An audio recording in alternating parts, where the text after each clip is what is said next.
সুপ্রভাত, good morning. আজকে হচ্ছে 18ই মে। 18ই মে তো আজকে 18ই মে। আর মোটামুটি আজকে খুব একটা জলখাবার কিছু করিনি, শুধু বিস্কিট আর একটু হালকা করে র চা খেয়েছি।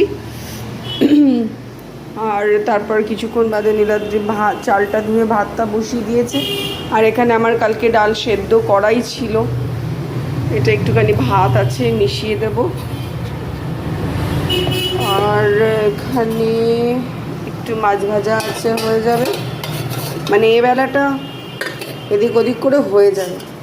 আর কালকে অনেকটাই ডাল আমি সেদ্ধ করে রেখেছিলাম, আজকে ডাল একদম ওই কাঁচা লঙ্কা টমেটো দিয়ে আর কি ফোড়ন দেব। আর সঙ্গে হচ্ছে লেবু থাকবে, গন্ধরাজ লেবু, সেটা থাকলে আর কি চাই। এই যে লেবু কেটে নিয়েছি,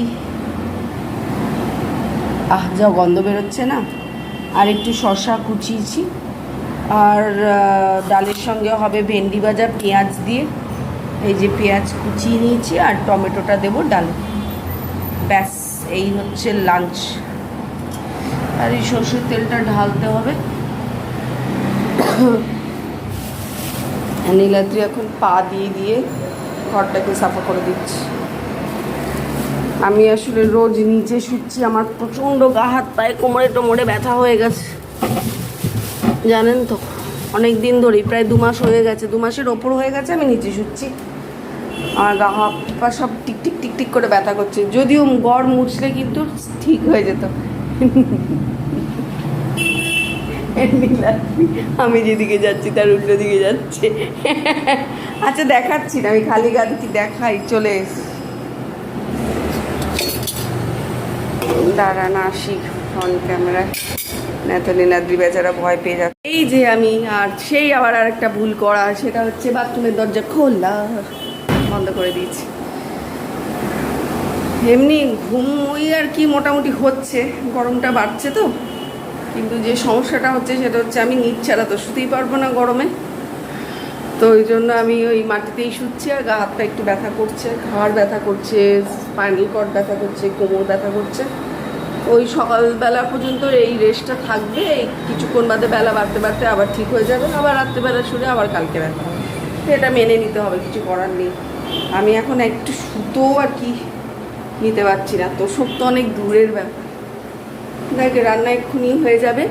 আর এখন আমি যেটা করব সেটা হচ্ছে, আমার দিকে ক্যামেরা বাবা, তোমার দিকে নেই, নেই তোমার দিকে, আমি তো ফ্রন্ট ক্যামেরা করে নিচ্ছি। তো আমি যেটা আজকে করব সেটা হচ্ছে, এখন একটুখানি চিনি ছাড়া দুধ চা খাবো। তুমি খাবে? ও দুধ চা খায় না, গুঁড়ো দুধের তো, তাই বললাম। আর গুঁড়ো দুধের তো, এমনি দুধের তো নয় যে তোমার গ্যাস হবে। আর এখানে হচ্ছে পাখা চলছে, কারণ ঘরটা মোছা হলেও ডিঙ্কা বলছি, দিন মুছছে।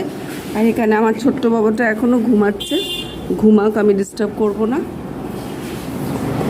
গরমে রাতে সবারই ঠিকঠাক করে ঘুম হচ্ছে না, তো যখন উঠবে উঠে যদি খুব দেরি হয়ে যায় তাহলে আর ব্রেকফাস্টে কিছু খাবে না, চাটাও খাবে না, একেবারে স্নান করে ভাত খেয়ে নেবে। চলুন দেখতে থাকুন। আজকে শরবত ম্যান কি বানাচ্ছে বলুন তো? পালস লজেন্সগুলো হয় না, ওই প্যাকেটগুলো ফেলে দিয়েছ, দাঁড়ান দেখাচ্ছি। ওইগুলোকে গুঁড়ো করেছে মিক্সিতে, এইগুলোকে দিয়ে নাকি আমপানার শরবত হবে। এখন এখান থেকে পুদিনা বার করছে, আর ওদিকে আবার পাতি লেবু কাটা হবে। আর এই যে আমার ডিঙ্কা সোনা উঠে পড়েছে।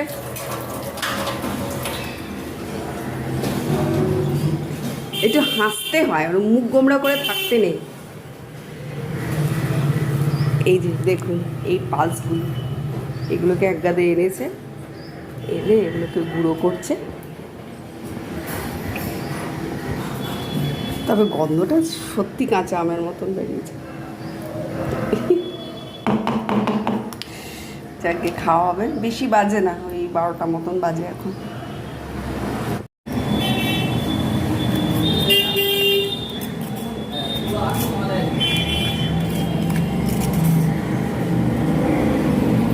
অবশেষে এই ড্রিঙ্কসটা বানিয়েছে নীলাদ্রি, পালস দিয়ে আপনাদের দেখালাম। এইগুলোর না শর্টস আর রিল বানাতে গিয়ে আমার ব্লগে, লং ব্লগে আর বেশি সুন্দর করে দেওয়া হয় না। তো সব পর্দা টর্দা টেনে দেওয়া হয়েছে, ঘরটার মোছা হয়ে গেছে, তো যাকে দেখতে পাচ্ছে না আশা করছি। তো এটা বানিয়েছে, এই দেখুন, এটা এখন তিনজনে মিলে আমরা রিলিশ করে করে খাচ্ছি। আপনারাও পারলে খান বাড়িতে। পুজো দেওয়া হয়েছে, তো ঠাকুর আসন তো পুরো ভরিয়ে দিয়েছে নীলাদ্রি।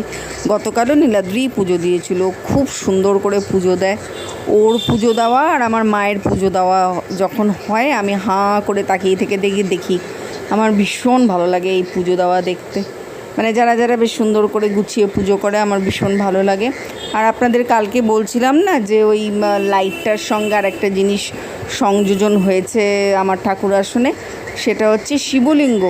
এই যে নীলাদ্রির বাড়ি থেকে নীলাদ্রি শিবলিঙ্গ নিয়ে এসছে। আর খুব একটা তো অনেক কিছুই আছে আর ওর ঠাকুর, কিন্তু অনেক কিছু তো রাখা যাবে না, তো শুধু এইটুকুনিটাই রাখা হলো। লাঞ্চে যেরকম আপনাদের বলছিলাম, ওই যে পুঁটি মাছ ভাজাগুলো, শশা কুচি, এই যে ডালটা বড় করেছি টমেটো দিয়ে, আর লেবু, আর ঢ্যাঁড়স আর পেঁয়াজ ভাজা। সারা দুপুর গরমে এপাশ ওপাশ ধপাস স্নান এইসব করতে করতে যাকে 4:30 বেজে গেছে। একটুখানি হালকা করে লিকার করে নিলাম, দিয়ে তিনজনে খেয়ে নিলাম আর একটু বেরোবো। আকাশের অবস্থা এরকম মেঘলা কালো হয়ে আসছে, জানি না ভাগ্যে আছে কিনা আজকে একটু বৃষ্টি। চলে যাচ্ছে, এত হিউমিড আজকে, একটু নামেক, তাই না বলুন? আশা তো প্রচুর দিচ্ছে, আকাশ পুরো কালো, ক্যামেরায় অতটা ভালো বোঝাতে পারছি না, দেখা যাক। হাঁটতে বেরিয়েছি, ঘরে আর থাকা যাচ্ছে না।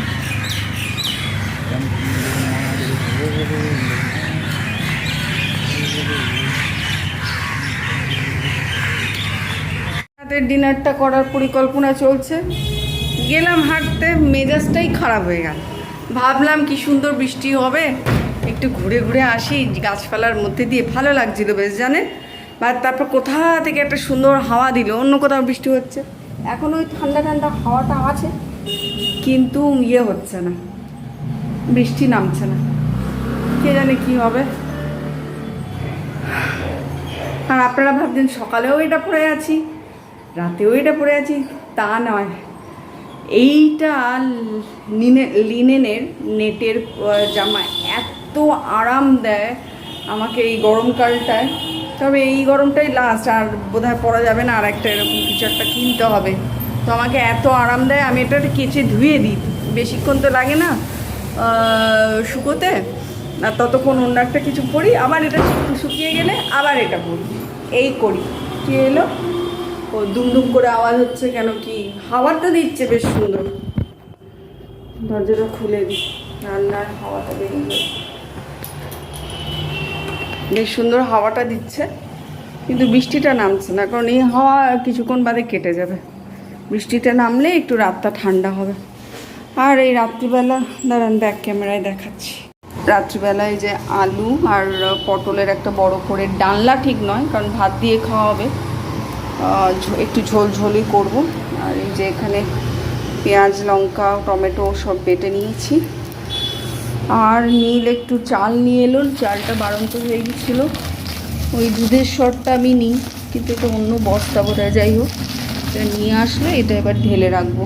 আগে তরকারিটা বসিয়ে হয়ে গেছে। এই যে পটলের, আলু পটলের ঝোল, আর এই যে ভাত, আর কিচ্ছু না, এমনি ফেলে দাও। না না ওখানে না, ওটা আটকে যাবে, এইখানটা রেখে দাও, প্যাকেট বার করে নেব। আর আপনাদের সবার সঙ্গে শুভরাত্রি, গুড নাইট। ব্লগটা শেষ করলাম, আবার দেখা হবে।